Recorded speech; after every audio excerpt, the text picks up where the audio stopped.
Nicole Sullivan from BookBar. Welcome to the Rocky Mountain Writer Podcast. Thank you for having me, Mark. So It's good. happy to be here. It's great to catch up. We have so much to ask you about, and I just think it's just obvious that BookBar is such a major player now in the Metro Denver scene, including the recent announcement of your purchase of another, I hope you would agree, institution in the local community, in the Yes. bookstore community, the recent purchase of Bookies. But we have a lot to talk about. You're just become such a central figure to the writing and reading community. Thank you. Yeah,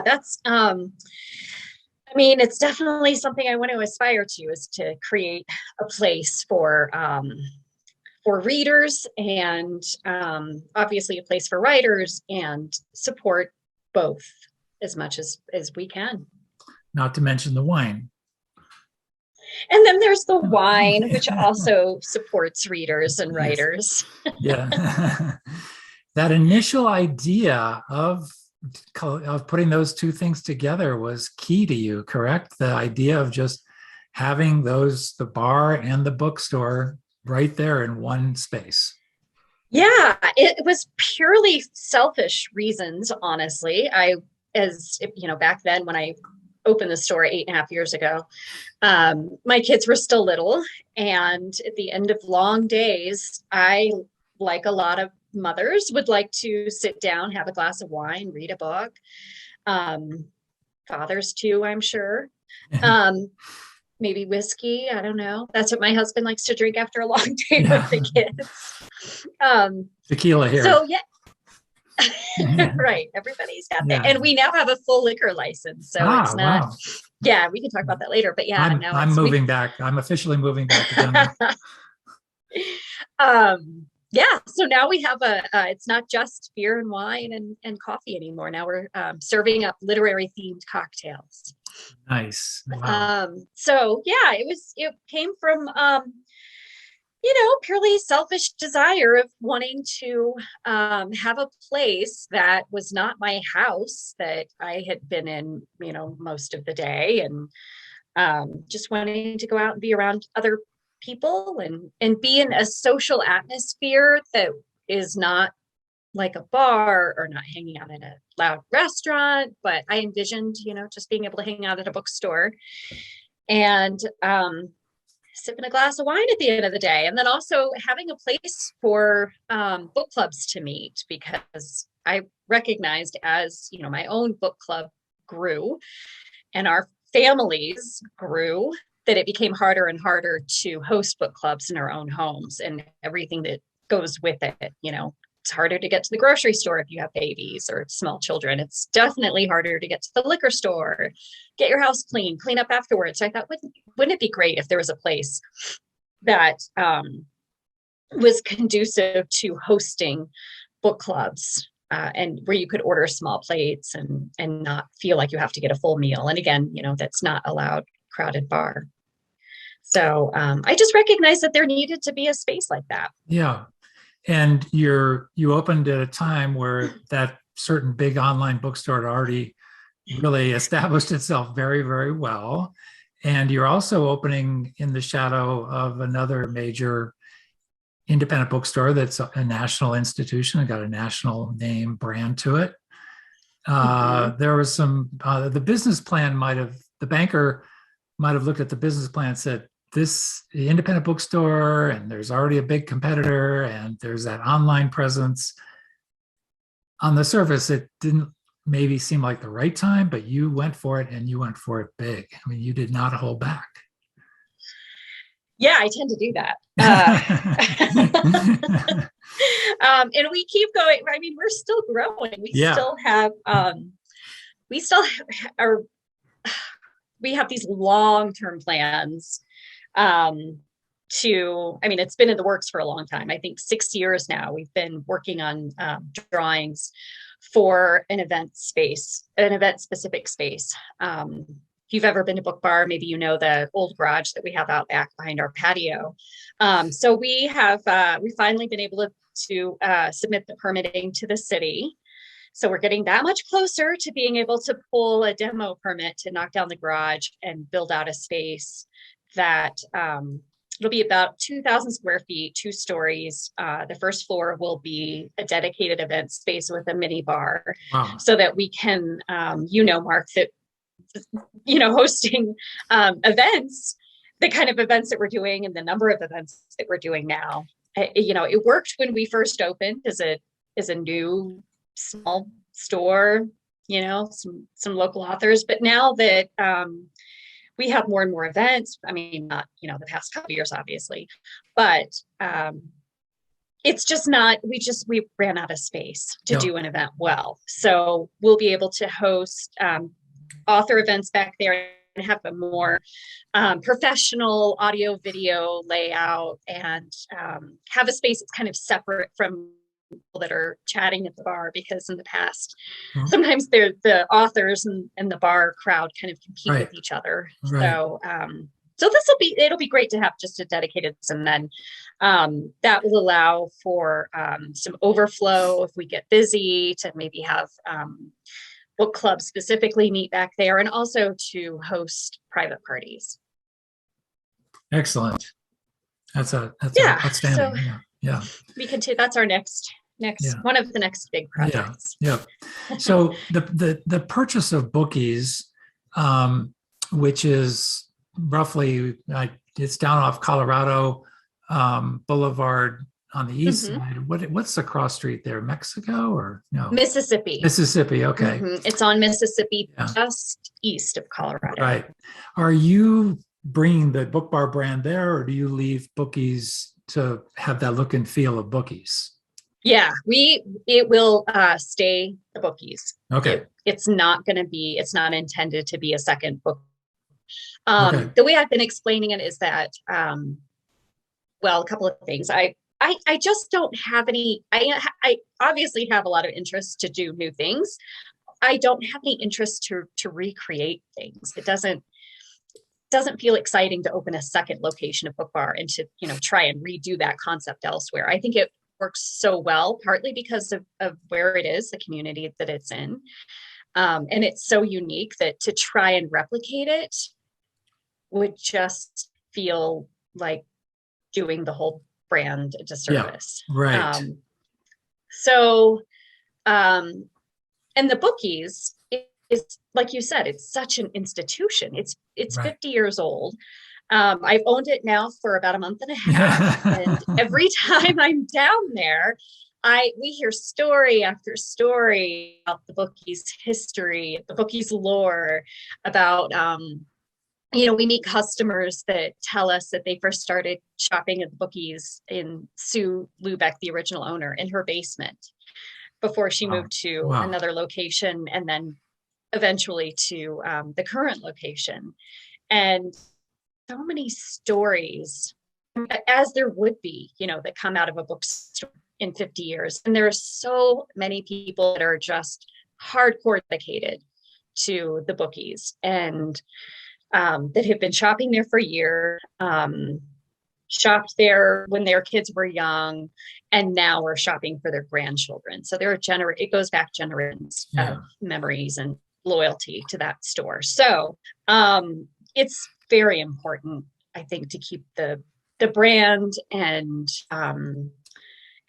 stay true to Sue, because that's the thing. Not only do I really don't have any interest in recreating what I'm already done, I have been very lucky that I'm able to see a vision through, and that vision still continues, but I see this vision out, and it's creative, it's my personality, and now I think it's time to see someone else's vision through, and to carry out and carry on someone else's dream. And I think because of all the things that we do, the fact that we have a nonprofit association, I think those are all things that Sue would be proud of. Right. And I feel like it's a good way to honor somebody who brought so much literacy to Denver. I mean, she has done such to pave the way for readers and for lifelong learners Yeah.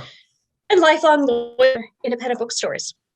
Right. So yeah, I'm really thoroughly enjoying carrying out someone else's vision. That's great. Wow. Yeah, just to give folks who may not know some introduction to the other aspects of the BookBar empire, you touched on the nonprofit, but talk about that a little bit and the renovated gas station that is now the headquarters for your book donation program. Yeah, so I have this passion for old buildings. I very much enjoy refurbishing, not gutting, but just kind of bringing buildings back to life. And that's what we did with our building here on Tennyson Street, where BookBar is.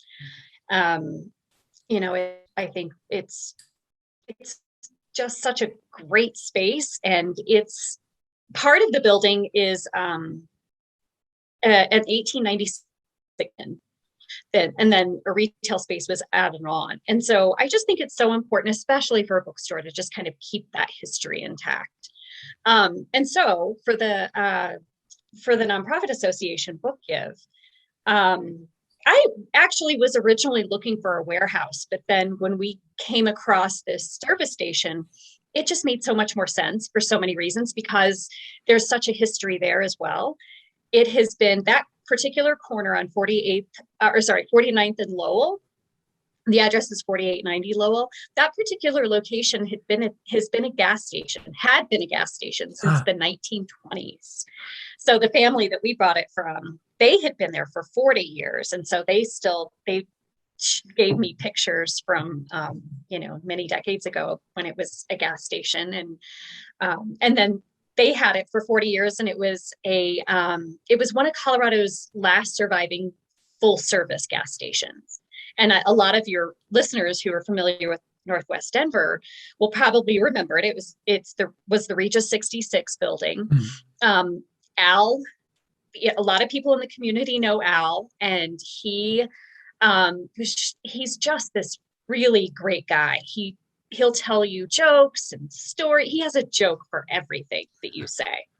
You can say that, oh, I think it's going to rain tomorrow, and he'll have a quick witty joke ready for that. So this family, it's a Northwest Denver family that's been operating the same location for 40 years. And they hated to see that property with all of its memories go to a developer and potentially be demolished. So I loved the history. I loved the story. I loved meeting the family. We've stayed in touch.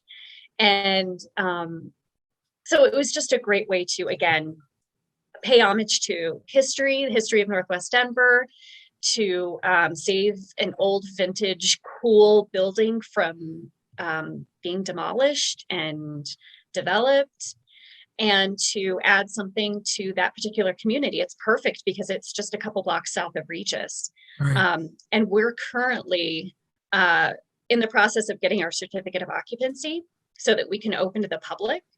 And then it will operate kind of like a food bank, but for books.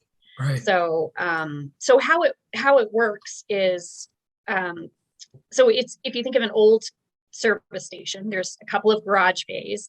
So people just pull their car up, drop off boxes of book donations. We take them into the first garage bay. We have a team of 135 volunteers. Not all at the same time, obviously. Yeah. We have a very, very dedicated group of volunteers. And so they sort through all the books. We sort them by genre. And that way, when we get a match with a recipient, whether it's a school or, a senior living center, a prison, any number of different nonprofit organizations throughout Metro Denver, we can just go pull the genres of books that they need, box them up, and then take them out. So once we get our certificate of occupancy, we'll use the old office and turn it into kind of a showroom and invite the public in to, we'll have a selection of books there, like some of the more, popular ones. And we'll invite the public in to shop for whatever they need. And it will be a pay as you can model if you can, and it's all going to be donation to the organization. And your main target is to serve underserved readers to reach. Mhm. Okay. Yeah. Exactly. Yeah. Yeah, that's right. That's great. Wow. Yeah. And so we like to incorporate the businesses as much as possible. So when we purchased the Bookies, we also reincorporated both stores as a public benefit corporation. And so as a public benefit corporation, part of our mission is to serve the community in a variety of ways. And the biggest way in which we're doing that is through our nonprofit organization. So 10% of all of our book sales at BookBar go to the nonprofit organization, as well as 100% of our VIP memberships. And then next year, we'll be integrating the Bookies as well with the same kind of model, with 10% of all of our book sales, the Bookies, going to the nonprofit. Still going back to Northwest Denver to that particular facility. Yeah, although, to that particular facility, yes, but we serve all of Metro Denver. Sure, of course. So, yeah. But this is a great way to kind of increase our outreach and reach a new community. Right. That's kind of far away from Northwest Denver. And so we'll probably have try and carve out some space there at the Bookies for a donation drop there as well. Yeah. Wow. That then we'll then take back up north. Wow.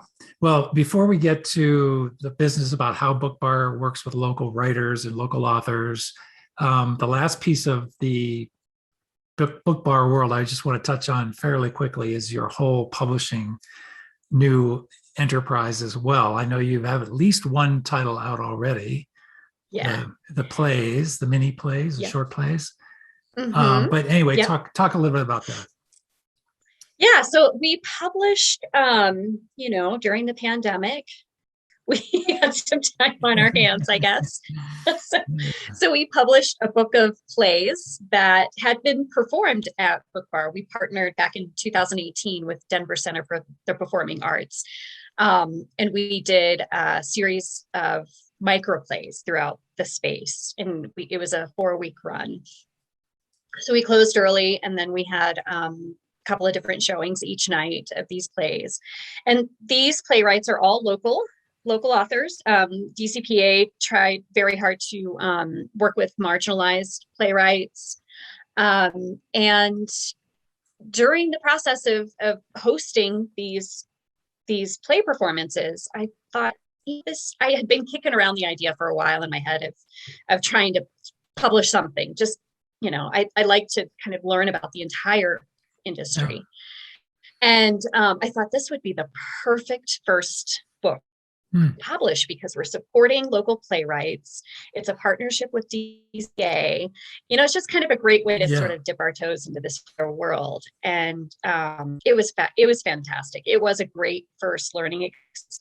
And then we published a second book just in January of 2021, and it's a book of poems by Shirley Sullivan, who is my mother-in-law.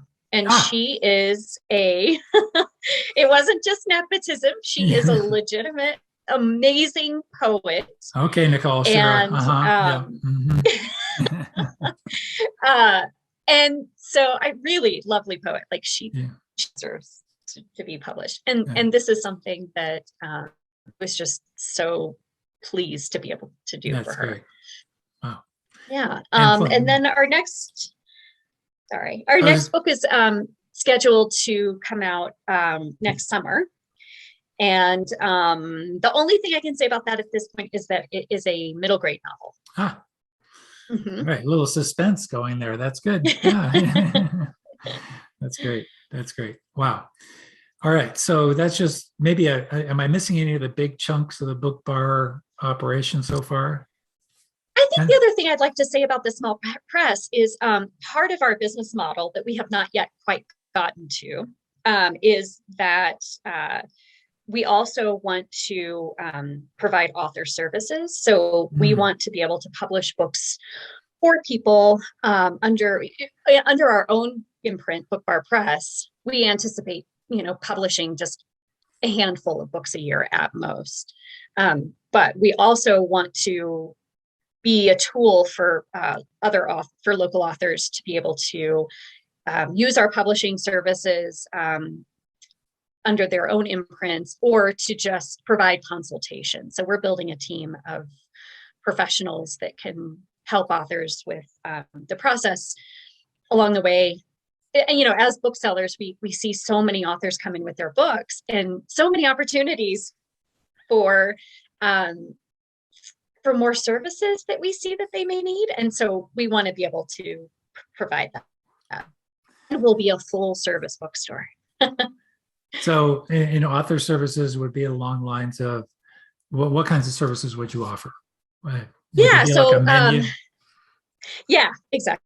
So, editing, copy editing, consultation, just kind of, even just like the very initial, when a writer comes in and says, hey, I have an idea for a book, right, from that very beginning of like, here are some resources that we can connect you to, and some trusted resources too, because if you are brand new to writing and brand new to trying to publish, it's hard to know where to go.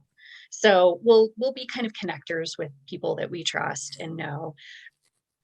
And then consultation on how to market the book, how to distribute it, just kind of basic publishing 101. Probably most importantly, how to a bookstore. Yeah.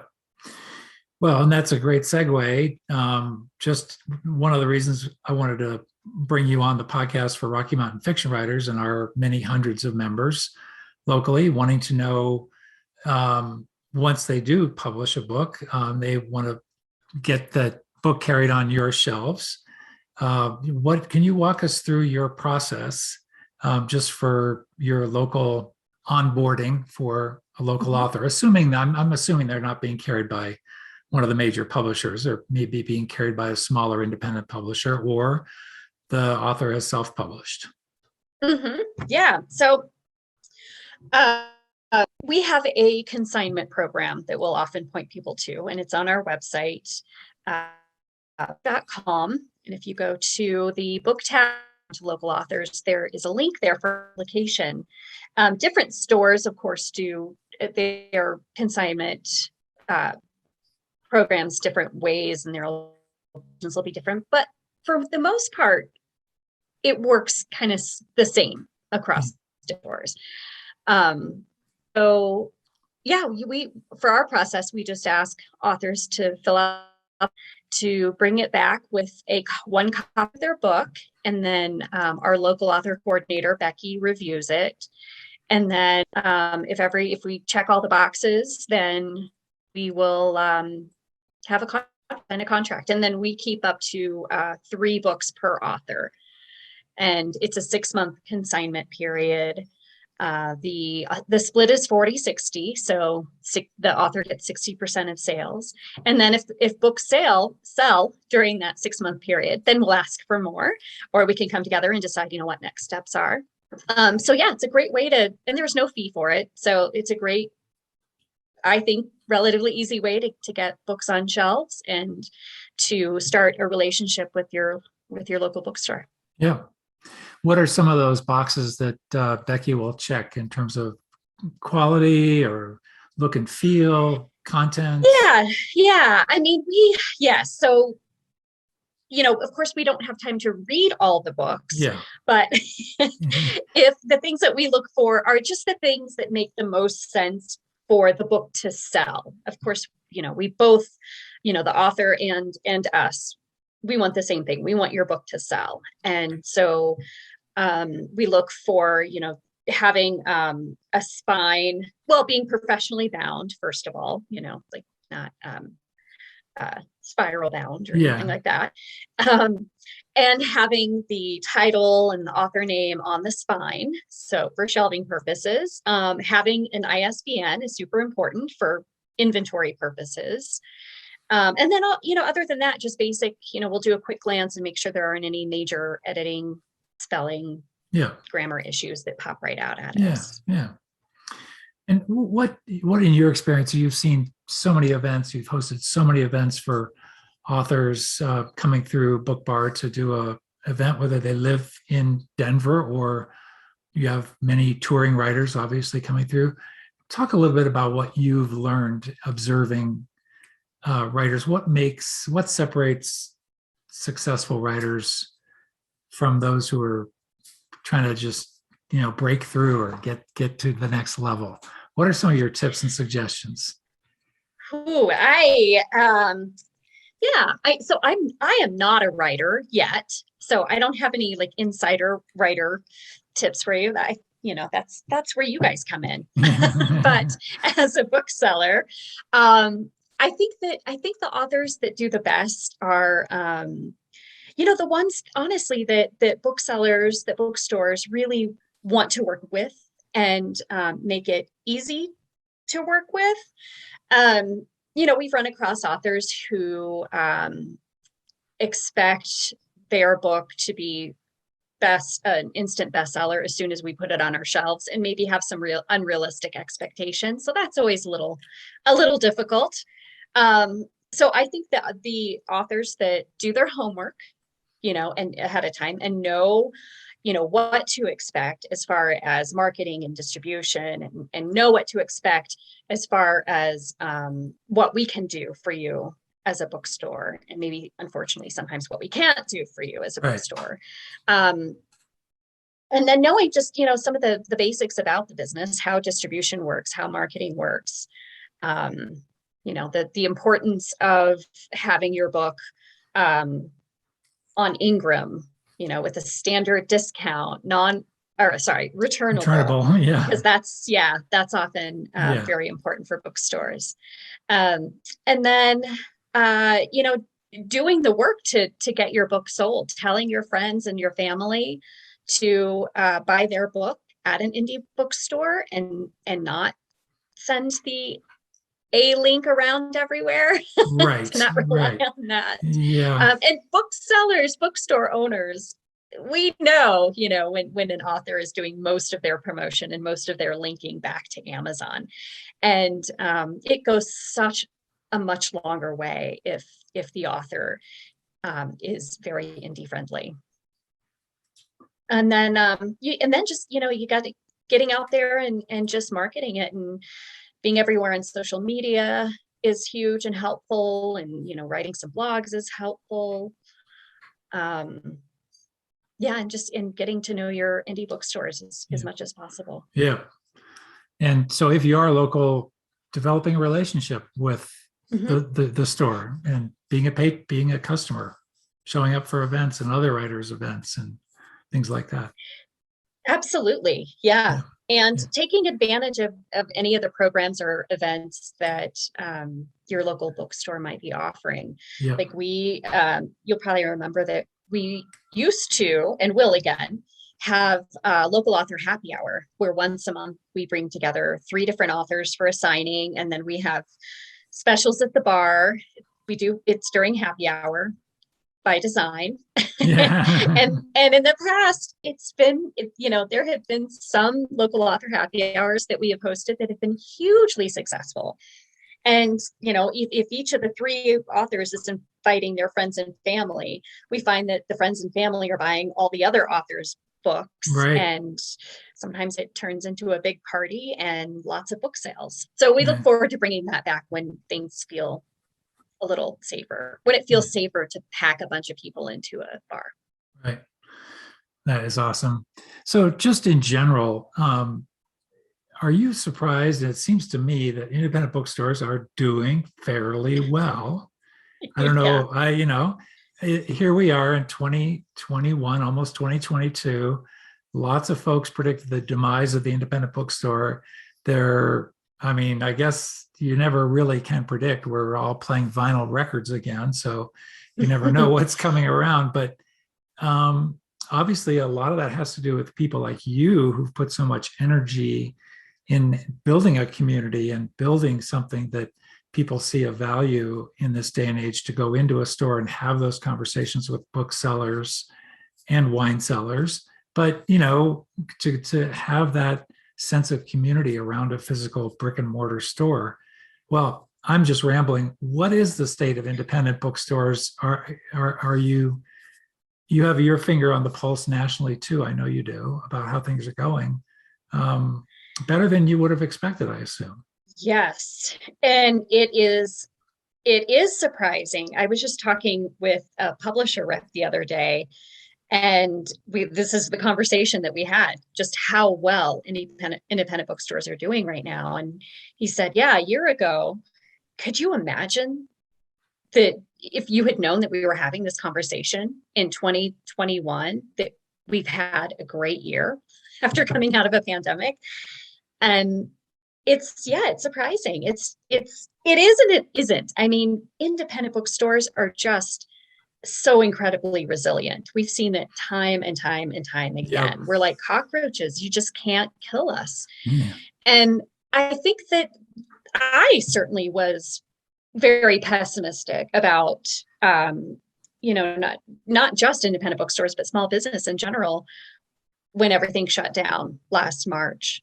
But the thing I didn't account for is that everybody would be going into their house and reading real books specifically, because we were all on Zoom meetings during the day and, working from home and just getting burnout on looking at screens. And so people turned to books and puzzles, and, people kind of turned inwards and turned their minds on. And we definitely saw the result of that in indie bookstores, where our sales skyrocketed. And, there's always a silver lining. So the thing about the pandemic is that it did, I think, a couple of things. It forced people to really think long and hard about their small businesses and their communities, and the impact on their communities if they were to lose those important small businesses. And so people really came out in support of all of us, the restaurants and small business, and certainly bookstores.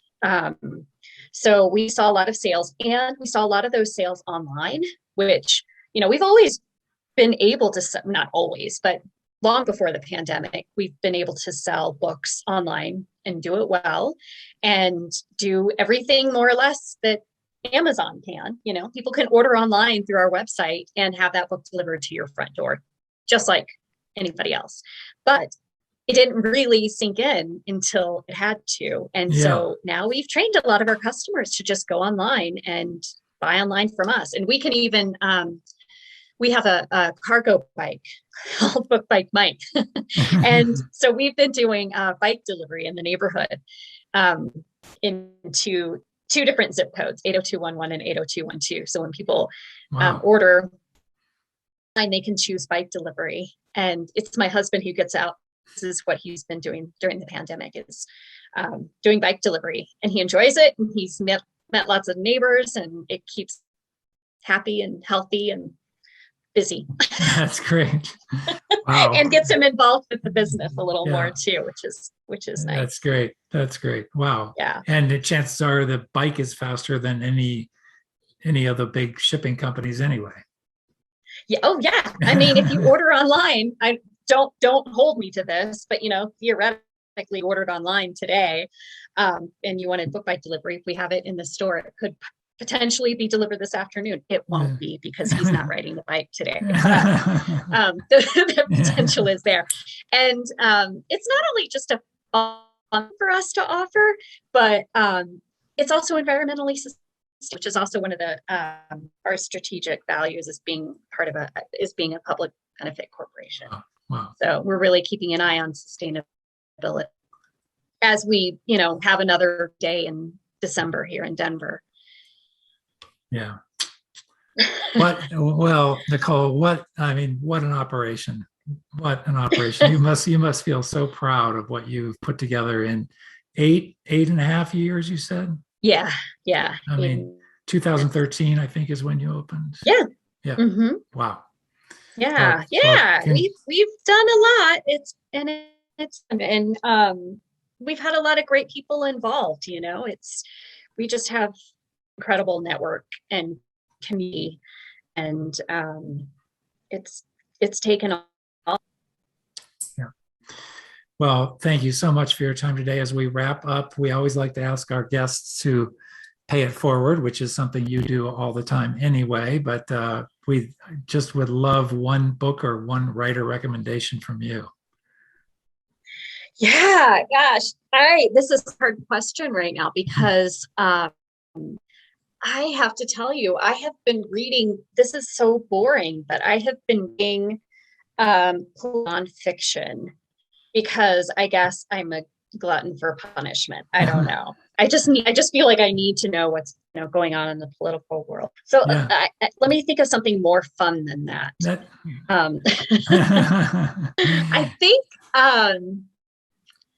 oh my gosh, so many good. So I am gonna have to say, of course, I want to go with a local writer. One of the books I really enjoyed that was completely out of my realm of reading was Stephen Graham Jones, The Only Good Indians, during the pandemic. Sure. And first of all, it scared the crap out of me and made me not want to go spend a whole lot of time in the woods for a little while. But it was a good departure from what I had been reading, which was, again, political books. Yeah. So that's great. It was really enjoyable. Yeah. He's a heck of a guy too. I'm sure. Yeah. He really amazing human being. He too. is. He really is. A really great guy. Yeah. Nicole. And hell of a horror writer too. Yeah. Well, Nicole, thank you so much for your time today and for doing what you do. And we appreciate it. And best of luck to BookBar and to you and all your endeavors. We'll catch up with you again, maybe in a few years, and see how things are going. Okay, that sounds great. Thank you so much for the opportunity, Mark. I love your organization and all that you do as well. Thank you for supporting local writers.